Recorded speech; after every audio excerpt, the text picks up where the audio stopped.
सत्यानन्दचिदात्मने सर्वान्तरात्मने श्रीमद् वेङ्कटेशाय मङ्गलम्।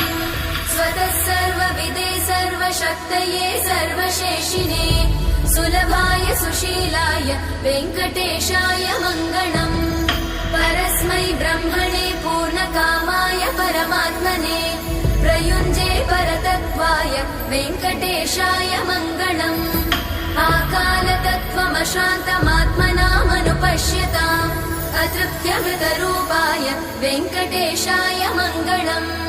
प्रायस्वचरणौ पुंसां शरण्यत्वेन पाणिना कृपया दिशते श्रीमद् वेङ्कटेशाय मङ्गलम्।